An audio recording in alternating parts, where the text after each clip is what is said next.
Who should start for Arsenal in those two central midfield roles against Nottingham Forest? And this answer isn't quite as easy as you might think. I mean, initially, obviously, your first person you go to is Declan Rice. But we know what happened with Declan Rice in the last game against Crystal Palace. He was forced off the pitch, told Arteta he had pulled his hamstring, or there was an issue with his hamstring. But we've actually had some good news today. And the news is that the hamstring injury isn't as bad as initially feared. And the report actually goes on to say that he could be in contention to play the game against Nottingham Forest. Now, obviously, this is best case scenario. But you do have to take Arsenal news with a pinch of salt, because there's been instances in recent weeks and months of us hearing that players are going to be fit for the game and they're not. And also that players are not going to be fit for the game and then they're actually in the starting 11. So we definitely have to take this Declan Rice news as good news, but then we also have to have in the back of our mind that this could actually be not as it seems. So after Declan Rice, you would then probably go to Thomas Partey. And again, we've had good news regarding Thomas Partey. He's actually been confirmed today that he is now back training with a first 11. So that's the first time we've been told Thomas Partey is actually at a level in his recovery where he's in a good enough position to start playing or training with the first 11. So Thomas Partey's comeback is right on the horizon. We are right there. You wouldn't expect it to be straight away, and neither should it be. This is a player who's going to need extra care taken when the decision is made on whether he will be fit enough to start a Premier League game again. After that, you look at a player like Jorginho, and if we don't have Declan Rice, then Jorginho will probably be our next best defensive midfield option. You know, plenty of experience, done everything in the game before. So Jorginho, you would expect, would play this game if a Declan Rice was to be missing, for example. But Arteta doesn't seem to like playing Declan Rice and Jorginho together in that central midfield role with Odegaard further forward. Maybe it's slightly too defensive, and maybe, to be fair, it would be slightly too defensive for a game like this against Nottingham Forest, where you're probably going to have a large portion of the possession. So whether Jorginho gets minutes in this game is going to be highly dependent on whether Declan Rice is available for this fixture. And then after that, you're going to look at Havertz. Now, we know Havertz is Arteta's probably number one choice in terms of playing that number 8 role for Arsenal. But for me, he wouldn't be the guy that I would go to straight away. We saw Trossard in the last game. We know he didn't play in that midfield role, but we know Arteta isn't scared of playing him in that role because he's played there before. Maybe he didn't have his best game in that position, but it should always be considered an option, especially at a time where we are so light in midfield.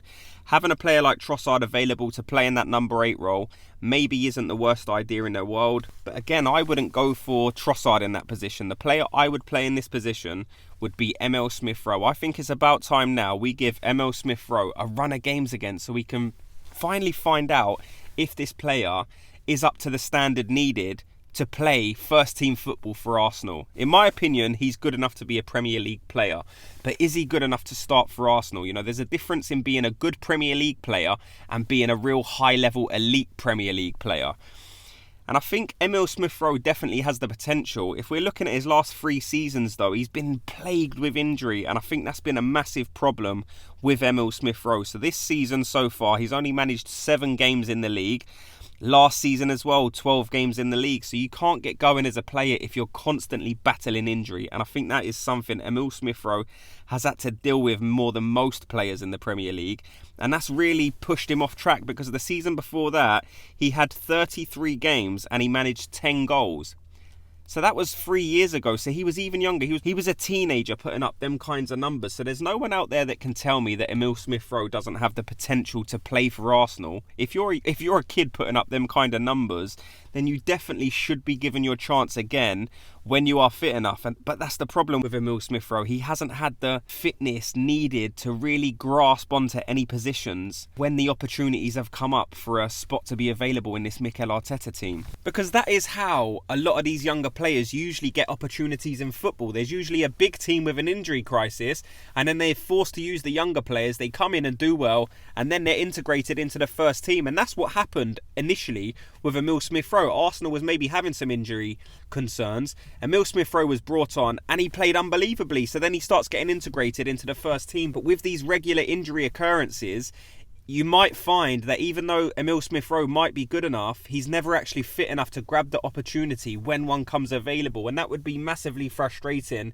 for Arsenal fans, because we always like to see HLN graduates go on and play for the first team, but you do need to have a level of consistency in terms of fitness and injuries to go on and play loads of games of football. So I think this is a big rest of the season for Emile Smith Rowe, because if he doesn't come on and make impacts in games, or if he doesn't get his chances, that's probably going to be a signal from Arteta that Emile Smith Rowe maybe will be moved on by Arsenal. There's been a lot of reports recently saying that Arsenal are willing to sell him, and you can see why they would sell him. If he's not going to be fit enough to play games, or if he's not going to be given the opportunity to play games, it definitely would work in Arsenal's favour to sell the player, because we know how it works with the balance sheets. Because he come from Arsenal's academy, it's just straight profit. So they can sell him for 30 million, and then they can invest that 30 million on a player for, say, 50 million, but it will be spread over the 5 years. So you could essentially bring in a 50 million player off the back of selling Emile Smith Rowe for 20 or 30 million pounds. So Emile Smith Rowe needs to be careful here, because if he doesn't have a big rest of the season, I could definitely see Arsenal selling him in the summer. But let me know your thoughts on everything you've heard in this video. Let me know who you would start in this game against Nottingham Forest. Would you like me go for a Declan Rice, Emile Smith Rowe and Odegaard midfield three? And if Declan Rice isn't available, obviously Jorginho, Emile Smith Rowe and Odegaard midfield three. Let me know, who else can we play? Thanks so much to everyone for watching and listening. If you could, hit the like and subscribe button, and I'll speak to you all in tomorrow's video. Gooners, have a good day.